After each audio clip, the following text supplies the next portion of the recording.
VS family में आप सभी का बहुत बहुत स्वागत है। उम्मीद करती हूँ आप सभी अच्छे होंगे और घर पर पढ़ रहे होंगे, ठीक है, और खुश होंगे। चलिए स्टार्ट करते हैं जो हमारा आज का टॉपिक है, जिसके बारे में आज हम जानने वाले हैं। ठीक है, आज हम क्या देखेंगे? कक्षा 11 का अकाउंट्स देखेंगे या लेखाशास्त्र जो हम देख रहे थे। इसमें हमने क्या क्या चीज देख ली थी, वहां से स्टार्ट करते। एक बार मैं आपको सारी चीजें रिकॉल करा देती हूँ। ठीक है, हमने क्या देखा था? लेखांकन का लाभ या महत्व। हमने लेखांकन के लाभ महत्व देख चुके थे। अब हम क्या देखेंगे? इसके अंदर हम देख रहे थे लेला। ठीक है, लेला के अंदर हमने क्या क्या चीज देख ली थी?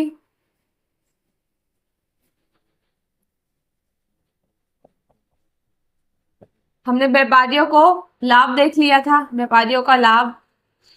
फिर सरकार का लाभ,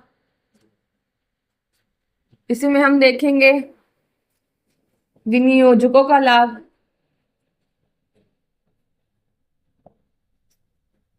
विनियोजकों का लाभ, कर्मचारियों को लाभ,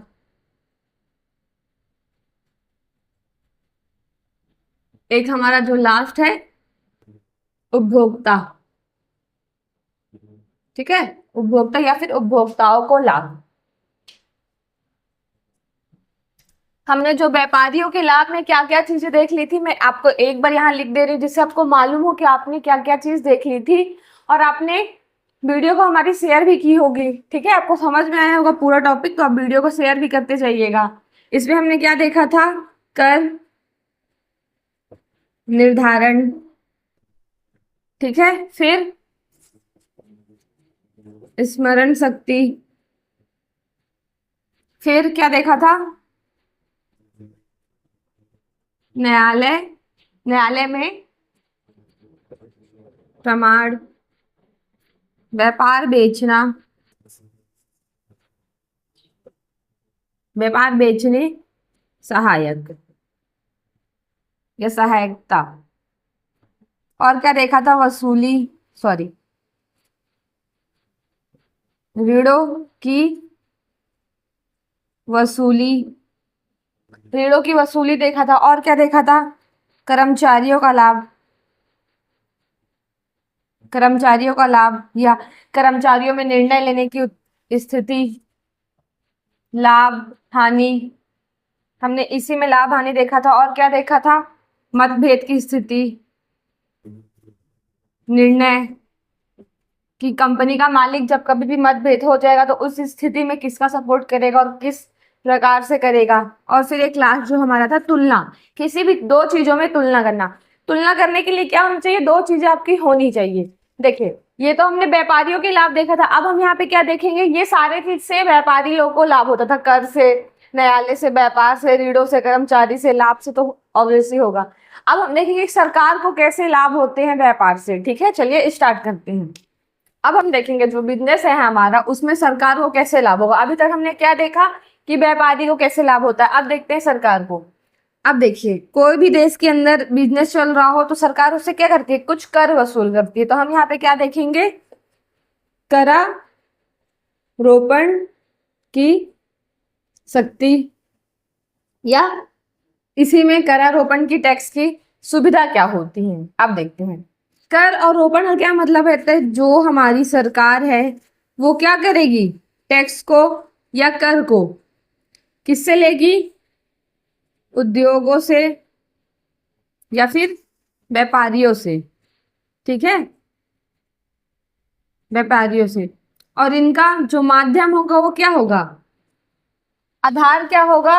इनके द्वारा बनाई गई पुस्तकें, दोनों के द्वारा बनाई गई पुस्तक। और उस पुस्तक को हम क्या बोलते हैं? लेखांकन बोलते हैं। क्या बोलते हैं?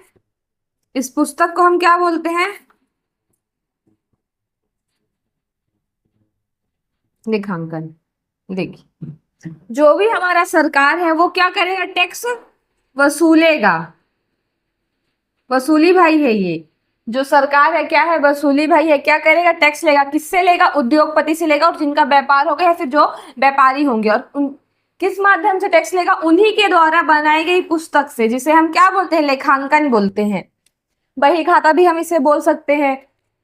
ठीक है, सरकार को सारी चीजों पे टैक्स लेने का अधिकार है। ये मार्कर भी दुकान में आया होगा तो इसका भी जो दुकानदार है इसका टैक्स दिया होगा। ये जो बोर्ड आया है हमारी कोचिंग में, तो हमने जहां से खरीद के लाए वो दुकानदार इसका क्या किया होगा, इस बोर्ड पे कुछ ना कुछ टैक्स दिया ही होगा। चाहे आप कुछ भी लीजिए, कपड़े लीजिए, एक गिलास लीजिए, मार्कर लीजिए, पेन लीजिए, मोबाइल लीजिए, फैन लीजिए, ये सारी चीजों में दुकानदार को क्या करना पड़ता है, टैक्स देना पड़ता है। ठीक है, तो सरकार क्या करेगा, टैक्स वसूलने का काम करता है उद्योगों से और व्यापारी से। सेकंड देखते हैं इसमें, सेकंड क्या है, उपक्रमों की वित्तीय स्थिति। अब देखिए, उपक्रमों की वित्तीय स्थिति कैसे ज्ञात करेंगे, तो क्या होता है, जो भी हमारे लाभ प्रदाता प्लस आर्थिक स्थिति। देखिए, जो हमको कंपनी में, ठीक ना, लाभ प्रदाता चाहिए, और लाभ प्रदाता किसी हमको कंपनी से लाभ प्रदाता होगा, ठीक है, मतलब लाभ मिलेगा, और उसकी आर्थिक स्थिति सरकार को मालूम होगी कैसी है। ये सारी चीजों से क्या मिलेगी, हमको जानकारी मिलेगी। ठीक है, और ये जो जानकारी मिलेगी कहाँ से मिलेगी, हमको लेखांकन से मिलेगी। ठीक, ये जानकारी प्राप्त कहाँ से होगी, लेखांकन से या बही खाता से। ठीक, मैं यहाँ पर एक बार और अच्छे से समझाने की कोशिश करती हूँ। उपक्रमों का क्या मतलब होता है, जो सरकार होती है वो क्या करेंगे, हमारा लाभ प्रदाता आर्थिक स्थिति की जानकारी लेखांकन से देखेंगी। सरकार को जब मालूम होगा कि जो हमारा बिजनेस है वो बहुत अच्छा है, तो वो क्या करेगी, हमारे बिजनेस में कुछ पैसे डालेंगी, या फिर भविष्य में क्या करेगी, हमारे बिजनेस के लिए अगर कभी अच्छा होना चाहेगा तो उसमें क्या करेगी, निर्णय देगी, उचित सलाह दे सकती है। ठीक है, इसको हम क्या बोलते हैं कि उपक्रमों की माध्यम से वित्तीय स्थिति का पता लगा। यहाँ पे हम देखेंगे जो वित्तीय शक्ति होती है सरकार हमें किस प्रकार से स्वीकृति कर सकती है। तो देखिए, स्वीकृति का मतलब क्या होता है, जो भी हमारी सरकार होती है क्या करेगी, हमें हर चीजों में या कुछ सामानों में क्या करेगी, सब्सिडी देगी। सब्सिडी मतलब क्या होता है, देखिए, जो भी गरीब लोग होंगे वो क्या कर रहे होंगे, सिलेंडर नहीं खरीद पा रहे होंगे, तो सरकार उन्हें क्या करेगी, कुछ परसेंट छूट दे देगी, डिस्काउंट दे देगी। पर वो जो छूट होगा वो आपका डिस्काउंट नहीं कहलाएगा, वो क्या कहलाएगा, कर्ज कहलाएगा। क्या कहलाएगा, कर्ज कहलाएगा। कर्ज क्यों कहलाएगा, क्योंकि सरकार उनको छूट दे रही है, वो नहीं बोलेगी आइए हमें छूट दीजिए। तो ऐसे ही व्यापार में होता है कि सरकार कुछ चीजों में उद्योगपति और व्यापारी लोग को क्या करता है, सब्सिडी दे देता है। उससे क्या होता है, सब्सिडी देने का आधार क्या होता है, लेखांकन ही होता है। आपका व्यापार का लेखांकन जितना अच्छा होगा, ठीक है, आपके व्यापार का लेखांकन जितना अच्छा होगा आपको उतनी अच्छी सब्सिडी कभी कभी सरकार दे दिया करेगी। ये सरकार की तरफ से छोटा सा कर्ज होगा जिसके पैसे आपको नहीं लौटाने होते हैं, क्योंकि सरकार इसे किस रूप में देती है, सब्सिडी के रूप में देती है। वो सारी चीज देखती है कि आपके लेखांकन में प्रॉफिट कितना हो रहा है, कंटिन्यू आप हमारे साथ बने हैं, हमसे ही व्यापार करते हैं, कंटिन्यू आप ईमानदार हैं। तो इस सारी चीजों में क्या करता है, जो उसकी वित्तीय सहायता करता है सरकार, व्यापारी और उद्योगों को क्या करता है, वित्तीय सहायता करता है, स्वीकृति करता है, स्वीकृति करने में की शक्ति देती है, मतलब सब्सिडी दे रही है सरकार हमको। ठीक है, और जो भी ग्राहक होते हैं वो खुशी खुशी ये सारी चीजों को अपना। राष्ट्र की प्रगति की जानकारी, अब हमको राष्ट्र की प्रगति की जानकारी कैसे मिलेगी, तो देखिए, देश के कार्यरत, देश के कार्यरत क्या क्या होते हैं, उद्योग प्लस व्यापारियों। ठीक है, जो भी देश के अंदर व्यापार चलता है, ठीक है ना, उनसे हमें क्या पता चलता है, आंकड़े पता चलते हैं, आंकड़े की सहायता से। देखिए, देश के अंदर जो भी व्यापार हो रहा है, जितने प्रकार का व्यापार हो रहा है, हमें उससे कोई मतलब नहीं होता। सरकार को क्या चाहिए होता है, डाटा चाहिए होता है। डाटा से वो क्या पता चलता है, अब आपके पास, आपने अपने बिजनेस में सारे प्रकार के डाटा रखे हैं, उससे क्या करते हैं, आप जब टैक्स देते हैं तो सरकार को हर एक कंपनी से, बड़ी बड़ी कंपनी से मालूम चलता है कि ये इतना टैक्स दे रहा, मतलब इसको इतना प्रॉफिट हुआ होगा, इतना लाभ हुआ होगा। ये सारी चीज में अगर उसे थोड़ा सा भी डाउट होगा तो क्या करेगा, आपको बोले कि अपना लेखांकन दिखाइए, अपना वही खाता दिखाइए। उससे वो डाटा इकट्ठा करता है, ठीक है, डाटा को संकलित करता है, संकलित मतलब होता है इकट्ठा करना। और फिर उससे क्या पता चलता है, ये इसके माध्यम से उनको पड़ता कि देश की औद्योगिक स्थिति अच्छी है। और इस औद्योगिक स्थिति के कारण उन्हें क्या पता चलता है, हम जो है राष्ट्र है जो एनआई का अनुमान लगाती है। अनुमान, ठीक है, जो एनआई है उसका अनुमान लगाती है। एनआई क्या होता है, राष्ट्रीय आय होता है, ठीक है। देखिए, सरकार को जब पता होगा कि आपको प्रॉफिट कितना हुआ है, आंकड़े क्या है, औद्योगिक स्थिति क्या है, तो उससे क्या करेगा, जब उसको पता है कि आपको कितना प्रॉफिट हुआ, आप मुझे कितना टैक्स दिए, क्योंकि सरकार क्या कर रही है, इसमें टैक्स वसूलने का काम कर रही है, तो उसको ये भी पता हो कि आपके पास कितने पैसे हैं, आपके बिजनेस में कितने पैसे हैं, तो वो क्या करेगी, देश की राष्ट्रीय आय का पता लगा लेगी, ठीक है, या फिर उसका एक अनुमान लगा सकती है वो, ठीक। ये सारी चीजें आपको समझ में आ गई। एक लास्ट देखते हैं, इसके बाद दो और हैं। वीडियो पसंद आ रही हो तो वीडियो को लाइक करें, शेयर करें ज्यादा से ज्यादा हमारे वीडियो को, और हमारे चैनल में ऐसे ही बने रहें। आप देखते हैं लाइसेंस का आधार। देखिए, अब लाइसेंस का आधार क्या होगा, बिजनेस चलाना है तो लाइसेंस होना अनिवार्य है। और सारी कंपनियों को क्या होता है, जो बड़ी बड़ी कंपनी वो लाइसेंस लेके रखती है, भविष्य में हमें कभी भी दुर्घटना हो, ठीक है, या फिर हमारे बिजनेस को क्षतिपूर्ति हो, या फिर हमारे बिजनेस में पैसे की जरूरत हो, तो लाइसेंस के आधार पर हम क्या कर सकते हैं, बैंकों से लोन ले सकते हैं। अगर आपके पास लाइसेंस नहीं है तो आप बैंकों से लोन नहीं ले सकते, इसलिए लाइसेंस होना अनिवार्य होता है। पर अब लाइसेंस लेने का आधार क्या होता है, लाइसेंस कौन देगा, सरकार देगी। और किस बेस पे देगी, सरकार लाइसेंस क्या करती है, देती है। पर जो इसका माध्यम होता है, बेस होता है, क्या होता है, लेखांकन, ठीक है। लेखांकन के आधार पर सरकार क्या करती है, हमें लाइसेंस देती है। हमारा लेखांकन जितना अच्छा होगा, हमारे बिजनेस में सारे डाटा हमने लिखा होगा कि कब हमें प्रॉफिट हो रहा, कब हमें लॉस हो रहा, हम कितने बजे दुकान खोल रहे, कब आ रहे हैं, ग्राहकों से कैसे डील कर रहे हैं, किस वस्तु का हमें सही मूल्य पता है कि नहीं पता है, हम ग्राहक को पहचानते कि नहीं पहचानते, हम 10 की वस्तु को 15 में तो नहीं बेच रहे हैं, या फिर 10 की वस्तु को लॉस में तो नहीं बेच रहे हैं, 5 रुपए में।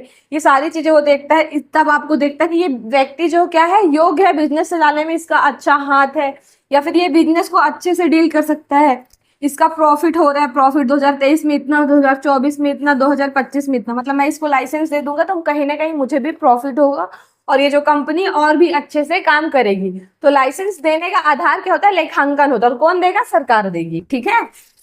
अब मूल नियंत्रण कैसे करेंगे आप लोग, तो आपके पास बही खाता है, इतनी सारी चीजें आप बना रहे हैं कि कब आपने बिजनेस में क्या चीज लाया, क्या चीज बिजनेस में कौन सी वस्तु, बिजनेस में कौन सी वस्तु आई है, कौन सी वस्तु गई है, ये आई वाली हो गई और ये गई वाली, ठीक है। आपको पता है कि आपने बिजनेस से क्या निकाला है, क्या लाया है, कब बेचा है, कितने में बेचा है, तो आपको ये सारी चीजों का डाटा है। ये डाटा कहाँ रखते हैं आप, लेखांकन में रखते हैं। जब आपने कभी बाहर से अपने व्यापार के अंदर कुछ चीजें लाई हैं तो आप क्या करते हैं, पूरा नोट करते जाते हैं कि एक, मान लीजिए आप एक बुक लेके आए, कितने का लेके आए, 20 रुपए के लेके आए हैं। फिर आपने कुछ किताब खरीदी है, कुछ किताबें की, जैसे अपने जो मेडिकल फील्ड होता है, मान लीजिए आपने मेडिकल फील्ड की बुक लाई है। अब मेडिकल फील्ड की जो बुक होती क्या होती है, महंगी होती है, 3-3, 4-4, 5-5, 6-6, 8-8 हजार की मिलती है। तो ऐसे आपने मेडिकल फील्ड में ही बहुत सारी बुक लाई है, तो आपको क्या होगा, सारी चीजों का मूल पता होगा और उस मूल को आप कहीं पे लिखे होंगे। तो आप मूल को नियंत्रण कैसे कर सकते हैं, प्राइस कैसे कंट्रोल कर सकते हैं, जब आपको पता होगी कि कौन सी बुक कितने की है, मैंने उसे कितने में लिखा है और कब लाया है, तो उसका आधार क्या होगा, लेखांकन होगा। प्राइस कंट्रोल कैसे किया जाता है, लेखांकन के आधार। जो भी विनियोजक होते हैं, जो भी बाहर के लोग होते हैं, अगर कंपनी में पैसा लगाना चाहते तो उनको कैसे लाभ होगा, देखिए। अब मान लीजिए ये एक्स नाम, ये रोहित है। रोहित क्या है, एक व्यापार का मालिक है, स्वामी है, ठीक ना। व्यापार क्या है, कार का है। व्यापार किसका है, कार का है, सॉरी। रोहित क्या है, एक कंपनी में मालिक है।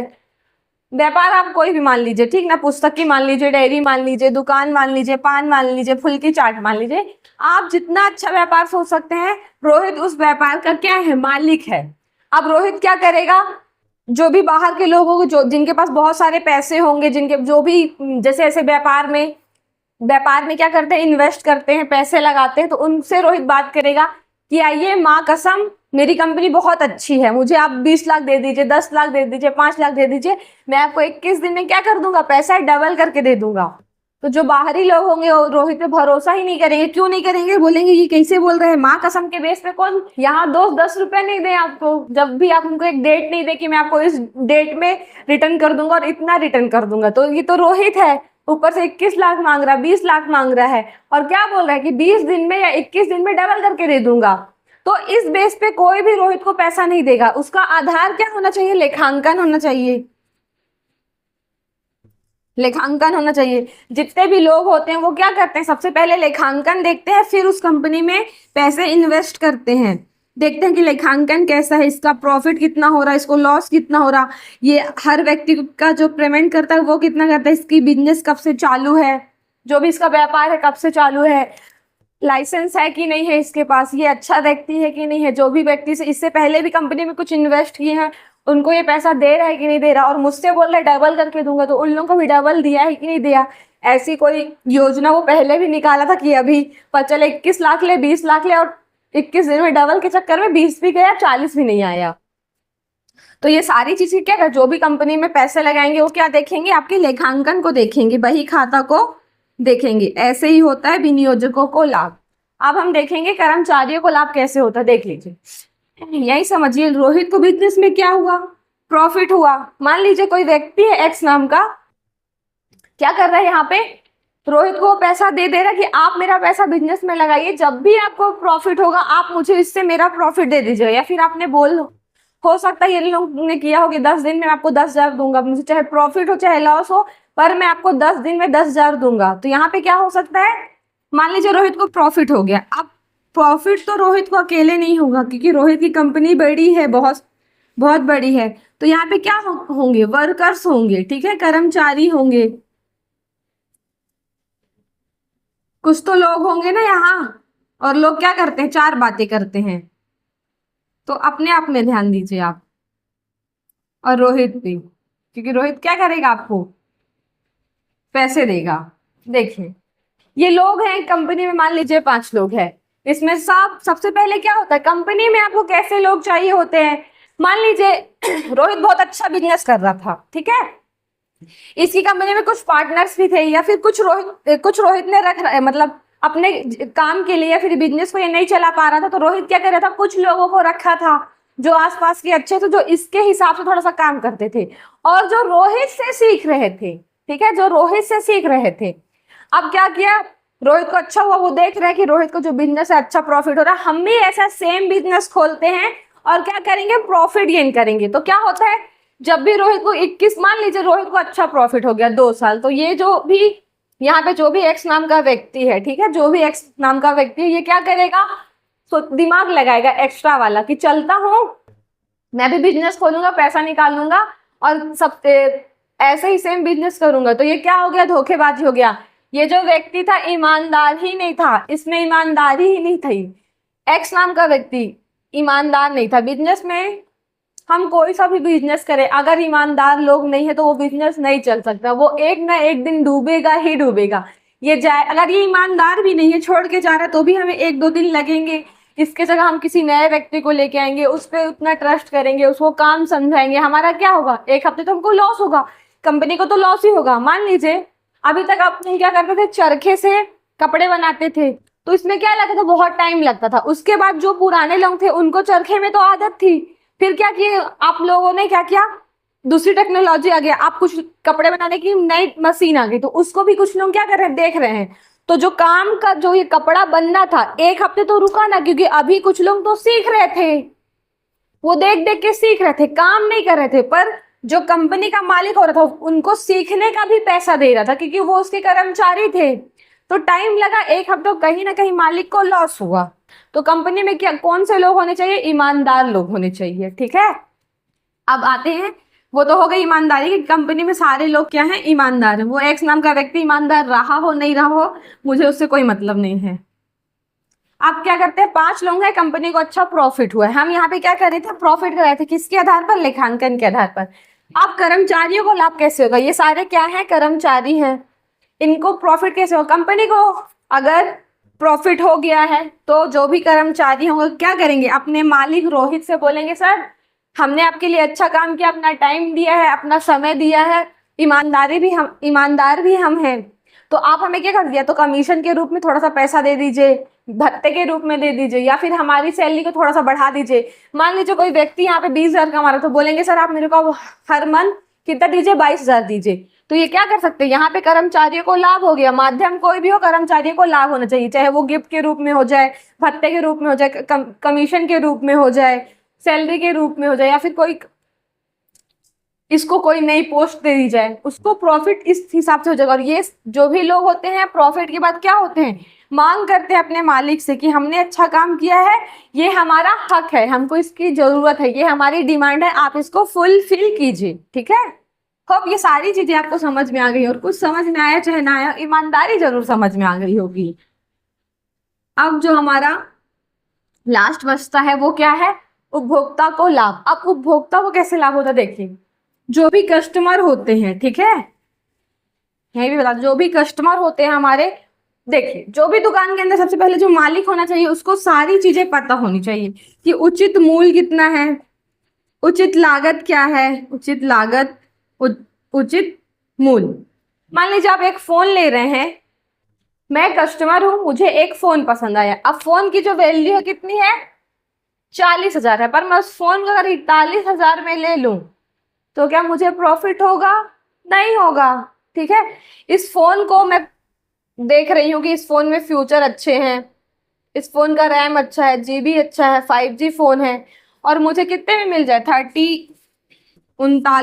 39,500 में मिल जाए, तो ये मेरे लिए अच्छी बात है। मुझे जो भी मैं सामान लेना चाह रही हूँ व्यापार का, मुझे उसका उचित मूल्य पता है, उसकी लागत पता है, वो कहाँ से आए ये पता है। मान लीजिए मैं ये एक लोकल एरिया है, इसके अंदर ओप्पो का हम एक फोन लेते हैं, अब उसका मूल्य कितना है, 18,000 है। अब उस फोन को अगर मैं 20 में ले लूं तो मुझे कहीं से लाभ नहीं होगा, अगर उसी फोन को मैं 17,500 में ले लूं तब मुझे लाभ होगा। तो मुझे क्या पता है, मैं कस्टमर हूं, मुझे इसके उचित मूल्य पता है, इसके मुझे कि ये कैसे चलेगा, भविष्य में से क्या फ्यूचर रहेंगे, कैमरा कितना अच्छा है, ये सारी चीज से क्या होता है, उपभोक्ता को लाभ होते हैं। ठीक है, आपको ये सारी चीज समझ में आई होगी। नेक्स्ट वीडियो में इसके आगे की सारी चीजें हम डिस्कस करेंगे। ठीक है, अभी तक हमने क्या देखा, व्यापारियों को लाभ हमने देख चुका था, सरकार को देखा, सरकार में हमने क्या देखा, कर रोपण देखा, फिर है कि उपक्रम क्या होते हैं, सरकार के उपक्रम देखे हमने कैसे होते हैं, वित्तीय की सहायता देखी है, राष्ट्र में प्रगति देखी है, फिर क्या देखा, लाइसेंस का, फिर मूल्य निर्धारण का आधार देखा है, विनियोजक को देखा, कर्मचारियों का और उपभोक्ता को। अब जो भी नेक्स्ट टॉपिक है हम वो बाद में डिस्कस करेंगे। उम्मीद करती हूँ आप सभी को वीडियो बहुत ज़्यादा पसंद आई होगी। इसे आप सबसे ज़्यादा लाइक करें, सब्सक्राइब करें और हमारी वीडियो को शेयर करें।